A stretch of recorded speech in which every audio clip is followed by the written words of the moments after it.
Are you looking to improve communication for your PTO with the rest of the world? Perhaps this is falling on your parent-teacher organization's secretary. Maybe you have a communications chair that's also looking for this information.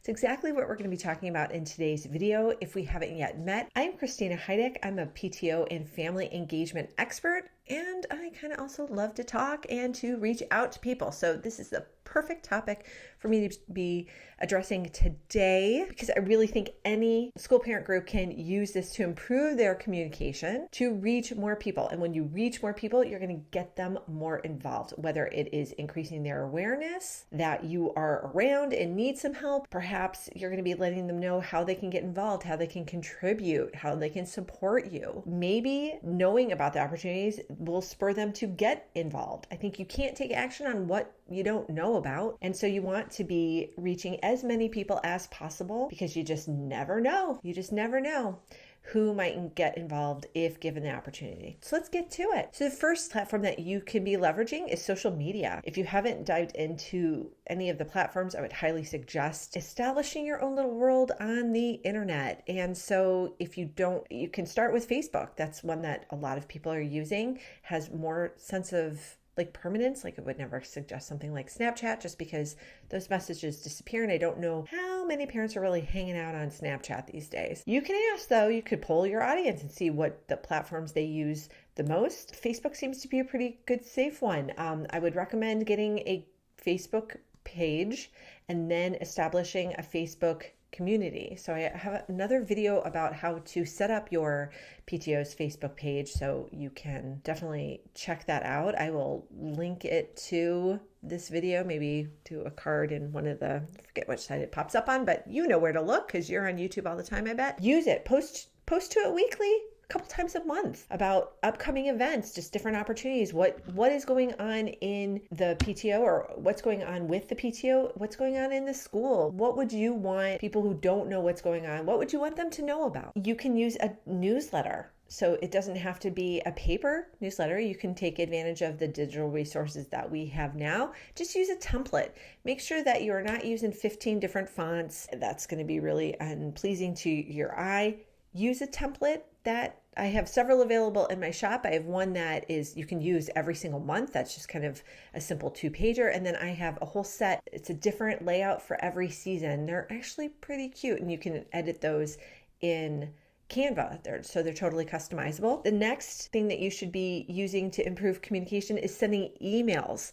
So when you're sending an email, there are some very important things to remember. People do not have time to read a novella. So you should be sending something and paying attention to the length, how often you're sending it. Don't be sending something every day. People do not have time to do that. At the very most, a weekly newsletter. At the very most. Make sure to use a catchy subject line so people open it. I would not put Bluestone PTO's newsletter, boring. Put in there what is going on this week that you want them to know about. Last chance for fun run, or fun run sign up, or color run, or whatever event you are having, or program that you're putting on, or something that you would be interested in having them know about. Really showcase that in the subject line. So use short paragraphs. Don't have huge chunks of text. That's just not how we read digitally.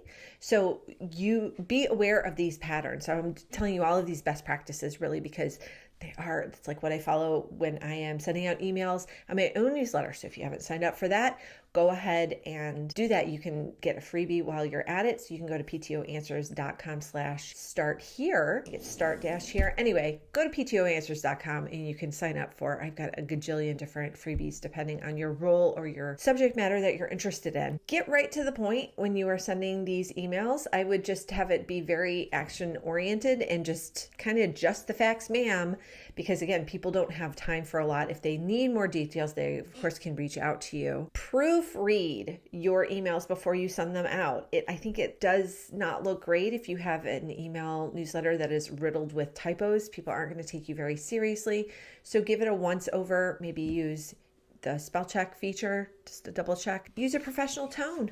in your emails. If you are wondering about like how to send out emails, explore the Google Workplace. They keep changing the name of it. So I know they have a nonprofit plan that is very cheap or free that can give you a way to send out customized emails. If you were sending them from a personal email address, they're more likely to end up in spam, and your email address is going to get marked as junk, and it will be harder to get the emails to land in the inbox. They'll be headed right to spam, and then that'll hurt your personal account. So it's better to get like a branded account. So I think if you sign up through the Google Workspace, you can get, president at Bluestone PTA or PTO.com. So anyway, make sure to explore those options so that you have a more professional looking email address and email account, and so that you can reach more people that way. Because of course, if your stuff is marked as spam, then you're just not going to be able to, people aren't going to be seeing it. These are, again, some like really top level things that you can do to reach more people, and that's to use social media. So Facebook page, Facebook group. Oh, and I should also say,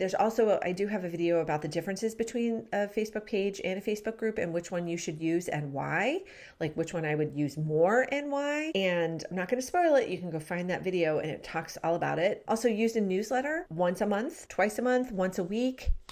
That would be like the very most and the least I would do. And then make sure that you're sending out emails, keeping in mind all of those good practices that I talked about earlier. So I hope this has been so helpful for you to think about the different ways that you can reach out to your community, not even just the students, but also the families, the community members. When you expand your reach beyond the walls of your school, you're going to get more people involved, which will only benefit your group in the long term. So I hope this has been so helpful for you, and that you'll join me for my next video.